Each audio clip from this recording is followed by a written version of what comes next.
이제 마지막 시간인데요. 오랜만에 어쨌든 짧은 시간이지만 처음부터 끝까지를 제가 말씀을 나눈 것 같아요. 그래서 어유 진짜 힘들다. 그러고서 근데 되게 재밌습니다. 왜냐면 계속 제가 그냥 마치 이제 벽돌 하나 쌓고 그 다음에 또 벽돌 하나 이렇게 쌓아 올려지는 느낌이어가지고 참 재밌어요. 에스겔서 37장 9절 10절 말씀 읽겠습니다. 생기야 사방에서부터 와서 이 죽음을 당한 자에게 불어서 살아나게 하라 하셨다 하라. 이에 내가 그 명령대로 대언하였더니 생기가 그들에게 들어가매 그들이 곧 살아나서 일어나 서는데 극히 큰 군대더라. 아멘. 이 살아난다고 하는 것은 죽음을 전제로 하잖아요. 그게 참 한편으로는 살아나기 전에 죽음은 우리의 상황이고 어떨 때는 우리의 현실이고 어떨 때는 우리의 과거이기도 합니다. 죽었다는 사실 그리고 죽음을 당한 거잖아요. 어느 누구도 과거에 고난이나 또 고통이나 또는 어둠의 일을 겪었을 때 그것을 원하는 사람은 없었을 거예요.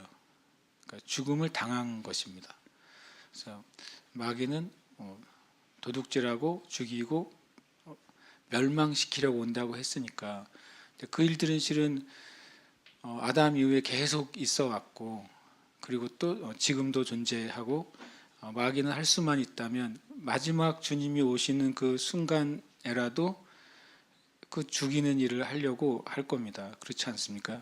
우리의 마음에서부터 죽음을 가져다 주려고 할 것이고 또 누군가는 가끔 그런 생각을 했어요. 이런 거 있잖아요. 주님이 재림하시기 전에 예수를 딱 믿는 사람은 얼마나 정말 죽을 뻔했는데 그러고 이제 구원받을 거 아니에요.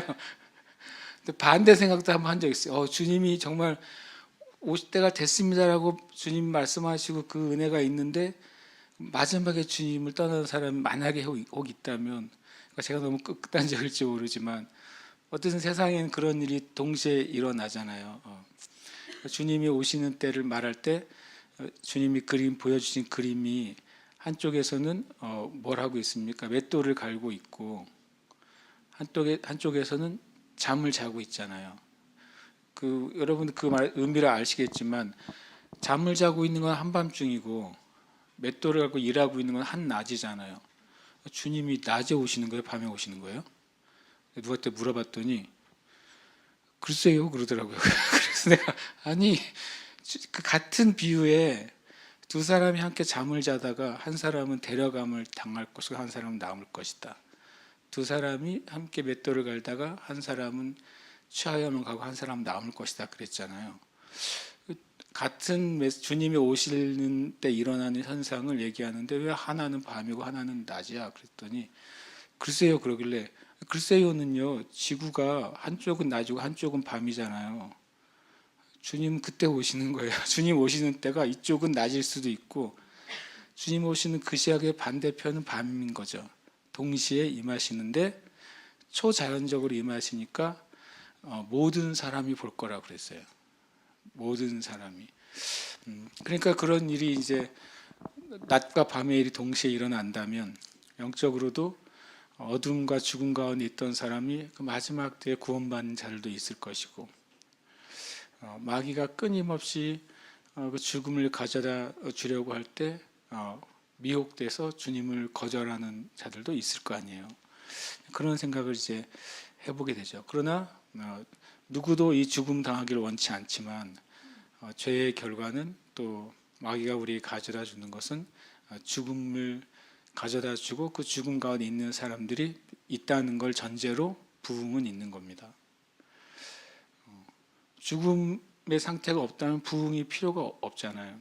그럼 우리가 부흥이 필요하다고 하는 사실은 우리 주변에 또 이 땅 가운데 무엇이 마귀가 가져다 놓은 죽음인지 그것을 우리가 깨달아야 돼요. 그래서 그 죽음으로부터 회복되는 것을 위해서 우리가 기도해야 되는 줄 압니다. 우리는 죽음을 묵상할 필요는 없죠. 부정적인 것과 어둠을 묵상할 필요는 없지만 그곳에서부터 사람들을 또 영혼들을 뺏어내기 위해서는 그 마귀가 가져다 놓은 거짓말과 도둑질에 간 꿈이 무엇인지 또 마귀가 훔쳐간 것이 무엇인지를 우리는 실은 알아야 돼요. 그래서 하나님 앞에 나아가서 여러분 자신이 물으셔야 됩니다. 마귀는 다시 말하지만 도둑질하고 죽이고 멸망시키려고 옵니다. 그리고 그 일을 하고 있는 거예요. 주님은 그 도둑질한 것, 죽음 당한 것, 멸망된 것을 거기서 생명을 주시고 더 풍성하게 하려고 오십니다. 그러니까 우리가 그런 의미에서 이 땅에 마귀가 가져다던 죽음이 무엇인지를 아는 것은 한편으로는 기도를 위해서 중요한 면이죠. 우리가 그 어둠과 싸울 필요는 없어요. 그러나 그것이 무엇인지 알고 예수님의 생명이 있다는 것을 우리가 말하고 선포해야 되는 것입니다. 어제 오늘 어쨌든 저한테 중요한 질문, 신약에 있어서 부흥의 의미는 무엇인가? 뭐 5가지 말씀 나눴죠. 사도행전 3장 19절은 개인적인 영적인 갱신이 일어나는 것입니다. 이게 정말 중요하죠. 어떤 면에서는요. 한 사람이 영적인 어둠 가운데서 깨어나는 것, 진정한 회심과 거듭남이 경험되는 것입니다. 그 다음에 성령의 권능이 나타나는 것입니다. 그 다음에 교회가 믿는 자들의 수가 증가하고 그리고 그 땅 가운데 믿음의 역사가 영향력으로 나타나는 것입니다. 그 다음에 하나님의 나라가 세워지는 것입니다. 그 다음에 마지막에는 온 유대인과 이방인들, 온 열방의 사람들이 성령 안에서 하나님 앞에 나아가는 것. 그래서 하나님의 그 구원하시는 계획이 온전히 완성되는 것. 그것이 실은 우리가 구해야 되고 또 추구해야 되고 그리고 또 갈망해야 되는 부흥이라고 저는 믿습니다. 그래서 뭐 작은 공간이지만 다 모아봤어요. 같이 한번 쭉 읽어보겠습니다. 이같이 하면 새롭게 되는 날이 주 앞으로부터 이를 것이요 죄사함을 받으라. 그리하면 성령의 선물을 받으리니 하나님의 말씀은 흥왕하여 더하더라. 이르시되 때가 찼고 하나님의 나라가 가까이 왔으니 회개하고 복음을 믿으라. 그로 말미암아 우리 둘이 한 성령 안에서 아버지께 나아감을 얻게 하려 하심이라. 아멘. 그리고 제 마지막 질문은 그것입니다. 우리가 이 부흥에 대해서 기도하는데 그러면 우리 자신은 이제 부흥을 구하는 자인데 우리 자신은 어떻게 있어야 되느냐 하는 겁니다. 매일 우리가 기도하고 예배하고 부흥을 구하는데 그럼 우리 자신 부흥을 갈망하고 믿고 소망하는 우리 자신은 어떻게 살아야 되는가? 이게 이제 부흥이 올 때까지 우리가 있어야 될 우리의 모습이라고 제가 생각을 하게 됐습니다. 전도서 12장 13절인데 함께 읽겠습니다. 이래 결국을 다 들었으니 하나님을 경외하고 그의 명령을 지킬지어다. 뒤에 이런 문장이 있습니다. 이것이 모든 사람의 본분이니라 이렇게 되어 있어요. 전도서 말씀은 참 어떤 면에서는 특별한 말이잖아요. 처음부터 끝까지 헛되다고 말을 하죠. 그리고 그거 전도서를 잘못 읽으면 그냥 엄청난 헛됨과 허무가 가득하게 될 수도 있어요. 그러나 알고 보면 하나님 없는 인생이나 하나님과 떠나 있는 삶이나 그 결과나 목적까지도 결국에는 헛되다고 하는 사실을 우리에게 말씀하시고 맨 마지막에 일의 결국, 인간의 삶, 인생의 삶, 세계에 대한 모든 것의 결국을 다 들은 다음에 모든 사람이 가져야 될 가장 기본적인 그 베이스가 뭐냐면 하나님을 경외하고 그의 명령을 지키는 삶을 사는 겁니다. 이것이 모든 사람의 본분이라고 이 전도서 12장 13절은 말씀합니다. 전에 제가 어떤 분이랑 얘기하다가 예수 믿다가 예수님을 떠나는 얘기를 하다가 참 자기는 솔로몬을 생각하면 안타깝대요. 이렇게 지혜로운 왕이 타락해서 지옥 가서 너무 안타깝대요. 그래서 제가 솔로몬이 지옥을 갔다고요? 그랬어요. 그랬더니 그분이 아니 그럼 천국을 갔나요? 나 거꾸로 물어보더라고요. 왜? 그랬더니 아니 솔로몬이 성경을 보면 열왕기를 보면 그 타락하고 있다 죽었잖아요. 그렇잖아요, 그죠? 성경에 회개했다는 말 없잖아요. 그러니까 지옥 갔을 거예요. 그럼 제가 가만히 있다가 전 이해가 안 되네요. 지옥 간 사람이 글을 내가 읽고 있네요. 그랬어요. 그렇잖아요. 솔로몬이 쓴 시편도 있어요. 솔로몬이 쓴 잠언이 있고 솔로몬이 쓴 전도서가 있잖아요. 그냥 상식적으로 지옥 간 분의 말씀을 성경에 넣어놓으면 안 되지 않나요? 제가 그랬더니 그분이 그러네요 그러는 거예요. 전 그럼 지옥 간 분의 성경 매일 한 장씩 읽는데요. 자문을 난 매일 한 장씩 날짜에 맞춰서 꼬박꼬박 지금 수년째 읽고 있는데 그래서 제가 그랬죠. 물론 성경에 회개했다는 단어가 써 있지는 않지만 일반적으로 잠언, 전도서, 아가서는 솔로몬 통해 성령님이 우리에게 주신 말씀인데 특별히 전도서는 솔로몬의 말년에 쓴 것으로 우리가 알려져 있는데 솔로몬의 말년에 쓴 전도서를 읽어보면 얼마나 인간의 그 욕심과 육신의 욕구와 또 물질과 명예와 그것이 얼마나 헛된 것을 얘기해 주잖아요. 그럼 그걸 깨달은 거죠. 그리고 결국에는 하나님을 경외하는 것이 삶의 가장 존귀한 일이라고 말해 주잖아요. 그러면 솔로몬이 성경에 안 써 있지만 깨닫고 회개하고 돌아간 거죠. 그죠? 그리고 제가 또 하나 말씀 생각났어요. 들의 백합화를 보라. 그러면서 그 다음에 예수님이 갑자기 뜬금없이 솔로몬을 얘기하세요. 이 백합화 하나의 영광이 뭐보다 크다고요? 솔로몬의 영광보다. 그래서 제가 알았어요. 솔로몬이 천국은 갔는데 큰 영광은 없을 것 같아요. 아니신가? 그 모르겠지만 왜냐하면 주님이 성경의 진리는 이제 실은 하나로 맞아야 되잖아요.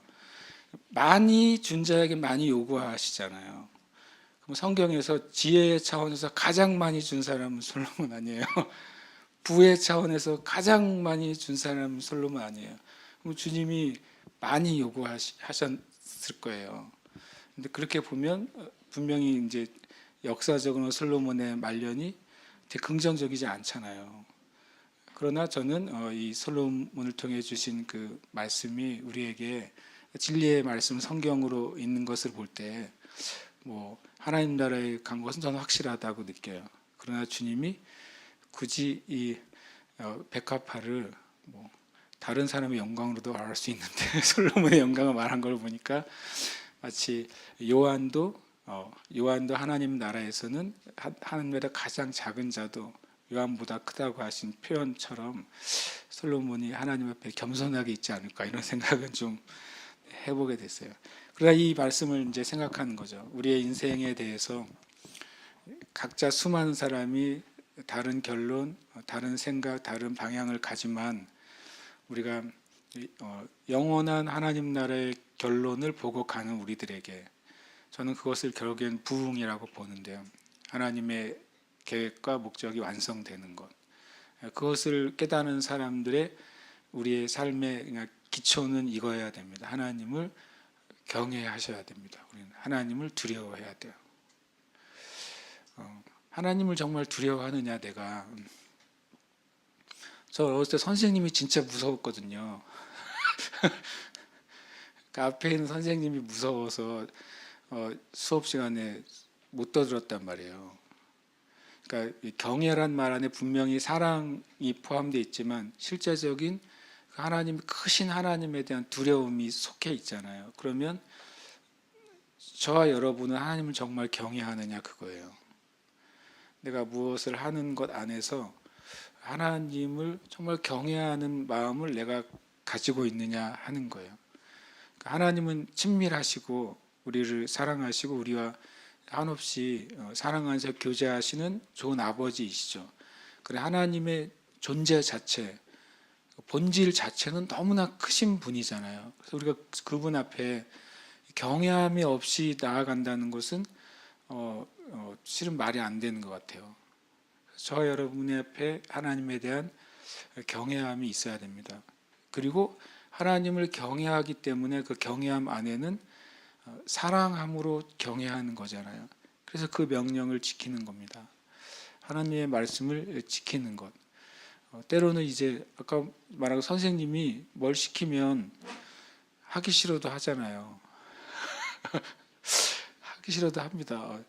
어렸을 때 막 겨울에 선생님들이 주번 당번 보고 석탄 가져오라 그러면 막 꽁꽁 얼는데 제 기억이 그래요. 아, 정말 하기 싫은 일이라서 그거는 그냥 운동장을 가로질러 가지고 그 석탄 창고, 요즘은 그런 게 없겠지만 과거에 있었잖아요. 그 조개탄 있는 그 창고에 가서 줄을 쫙 서가지고 한 동이씩 받아와가지고 날에 떼었던 제 기억이 있어요. 진짜 하기 싫었더니 얼마나 하기 싫으면 지금까지도 기억이 나요. 40년 전의 일이. 그래도 선생님이 시키니까 하잖아요. 시키니까 하는 거예요. 저는 글쎄요, 말씀을 지킨다고 하는 게 주님을 경외하고 사랑하기 때문에 하는 게 마땅하다고 생각합니다. 그러니까 그냥 종교적인 신앙을 얘기할 때 아주 뭐 그런 그냥 두려워서 하는 것만 얘기하지만, 실은 우리의 신앙 안에는 하나님을 경외하고 사랑하기 때문에 때로는 내가 내 육신이나 나의 생각이 기껍지 않은데 또 하는 일도 있어요. 그리고 하나님은 그거를 때로는 충성이라고 보시기도 합니다. 누가 사도 바울이 굳이 복음 전하다 매 맞고 싶겠습니까? 굳이 복음 전하다 감옥에 갇히고 싶어 하겠습니까? 굳이 복음 전하다가 살해 위협을 받고 싶겠습니까? 다 알잖아요. 아는데도 이것이 자기를 향한 하나님의 뜻이고 내가 사랑하고 경외하는 그분이 원하시는 거니까 자기 몸과 마음을 들여서 한다고 얘기하잖아요. 우리에게 그런 순종과 충성이 필요하다고 저는 믿습니다. 이것이 하나님의 나라가 임하는 것, 주님이 이루실 그 부흥의 역사를 위해서 간구하고 순종하는 우리의 중요한 태도라고 제가 생각합니다. 또 하나 말씀을 제가 이제 찾게 됐어요. 베드로후서 3장 11절은 마지막 때에서 말씀하고 있는데 11절에 이렇게 말합니다. 이 모든 것이 이렇게 풀어지리니 너희가 어떠한 사람이 되어야 마땅하냐. 어떠한 사람이 되어야 마땅할까요? 찾아서 보고서 우리가 기도하려고요. 찾아볼까요? 뒤에 있는 문장이 있어서 실은 여기가 좁아서 못 썼어요. 근데 찾아보시라고. 이 말씀을 가끔 생각나는 말씀인 것 같아요. 그냥 독특한 표현이어가지고요. 베드로후서 3장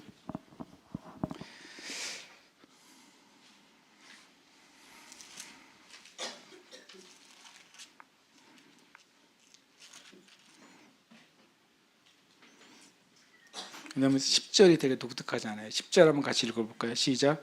그러나 주의 날이 도둑같이 오리니 그날에는 하늘이 큰 소리로 떠나가고 물질이 뜨거운 불에 풀어지고 땅과 그 중에 있는 모든 일이 드러나리로다. 이 모든 것이 이렇게 풀어지리니 너희가 어떠한 사람이 되어야 마땅하냐. 거룩한 행실과 경건함으로 하나님의 날이 임하기를 바라보고 간절히 사모하라. 네, 거기까지요. 이게 말씀이 걸쳐 있지만 어떠한 사람이 되어야 마땅하냐. 그러니까 주님의 날이 다가오는 것을 우리가 느낀다면, 내가 지금 그때 살고 있지. 우리 세대 또는 더 가까운 세대 안에 얼마든지 주님이 오실 수 있는 때에 내가 살고 있지라고 느낀다면, 안 느낀다면 마음대로 살아도 안 되겠죠. 더 느껴진다면 어떠한 사람이 되어야 마땅하냐라고 사도 베드로가 질문하고 곧장 답을 합니다. 뭐라고 말하고 있습니까? 거룩한 행실과 경건함으로 하나님의 날이 임하기를 바라보고 간절히 사모하라. 이것은 뭐냐면 매일이라는 의미가 들어가 있어요. 매일 내가 하루를 오늘 하나님의 날이 임하기를 바라보고 간절히 사모할 수 있느냐. 참 저한테는 도전이에요. 왜냐하면 나는 다음 주에 계획을 생각하잖아요. 다음 주에 뭐 누구를 만나야 되고 뭐 이렇게 계획이 이렇게 그 일주일씩 계획 쓰는 거 제가 열심히 적는단 말이에요. 그리고 또 이제 스마트폰에도 누구랑 약속을 잡으면 또 적잖아요. 우리는 일상 가운데 내일 또 다음 주 계획들을 잡아요. 그런데 성경은 너의 미래가 없다는 게 아니라 내년의 계획도 있고 내후년의 계획도 있는 거예요. 그렇죠? 그런데 내가 하루를 어떻게 살아야 되느냐라고 말한다면 성경은 뭐라고 말하냐면 이렇게 말하는 거예요. 오늘 하루를 나는 거룩한 행실로 살아가겠다고 결정하라는 겁니다. 오늘 하루를 난 하나님 앞에 경건하게 살아야 되겠다고 결정하라는 거예요. 또 오늘 하루를 오늘 주님이 임하시기를 갈망하면서 살기로 결정하라는 거예요. 되게 그리스도인은 그렇게 보면 굉장히 다차원적인 삶을 사는 거잖아요. 이 땅에서 믿음으로 살면서 오늘 주님이 오시기를 갈망하면서 천국을 또 사모하라는 거잖아요. 굉장히 하나님 우리에게 말씀하시는 일종의 삶의 태도라고 제가 생각이 들어요. 이 말씀을 보면서.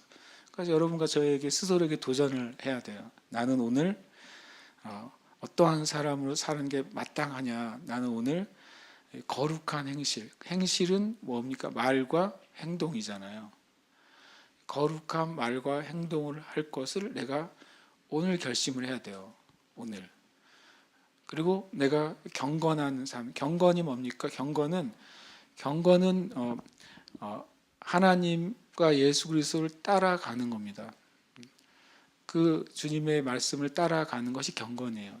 주님을 닮아가는 것이 경건입니다. 근본적으로. 그러면 내가 주님을 닮은 삶을 내가 오늘 살아가리라고 결심하는 겁니다. 그리고 더 나아가서 하나님의 나라의 임하기를 바라보고 간절히 사모하래요.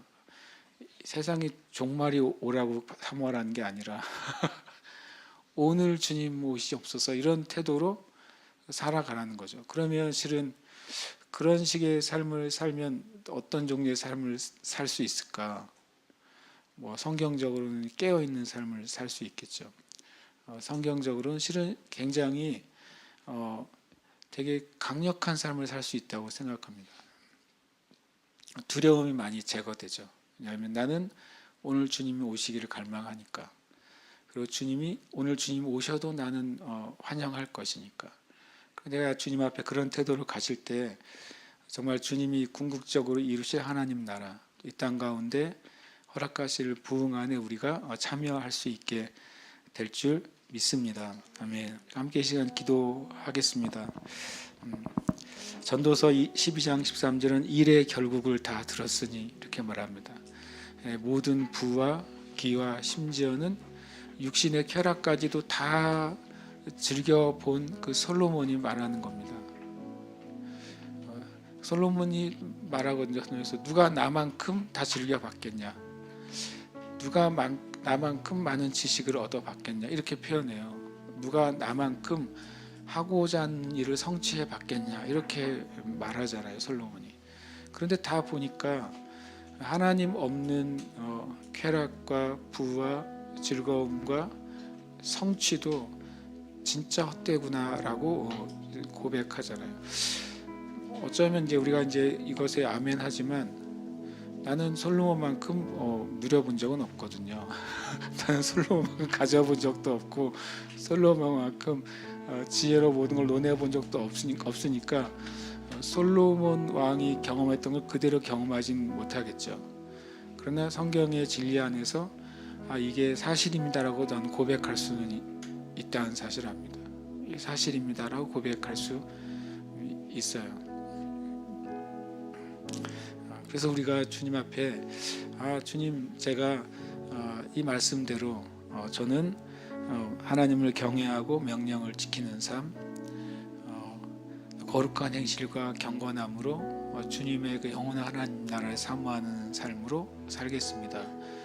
그리고 제 삶 가운데 제 삶이 하나님의 부흥의 통로, 하나님의 나라가 성취되는 통로로 제 삶을 드리기를 원합니다. 그렇게 우리가 주님 앞에 겸손하지만 또 우리 자신을 좀 헌신하는 기도를 드리고 있습니다. 저분과 제가 거룩한 행실과 경건함과 또 주님을 경외하는 일에 헌신하시길 축복합니다. 하나님을 경외하기로 헌신하십시오. 거룩한 행실 가운데 내가 살아가기로 헌신하십시오. 이전 것은 지나갔으니 오늘 우리는 새롭게 헌신하십시오. 오늘 내가 경건하게 살기로 결정하시기를 축복합니다. 주님 앞에 회개할 건 회개하시고, 이 말대로 하면 주님을 경외하지 않았던 것을 회개하시고, 거룩한 행실을 살지 않았던 것을 회개하시고, 또 주님을 닮아가는 삶을 포기했던 것을 회개하시고 다시 시작하는 것입니다. 이 24시간 예배를 우리가 마무리한 예배 가운데 주님, 저는 저의 인생이 하나님의 거룩한 부르심, 하나님 나라가 성취되고 주님의 놀라운 부흥의 역사 가운데 제 자신을 드리기를 원합니다. 어떻게 할지는 주님이 결정하시는 거잖아요. 그러나 그 일에 드리는 것은 우리가 해야 돼요. 그때 주님께서 우리 가운데 그 일을 행하실 것입니다. 함께 이 시간 기도하겠습니다.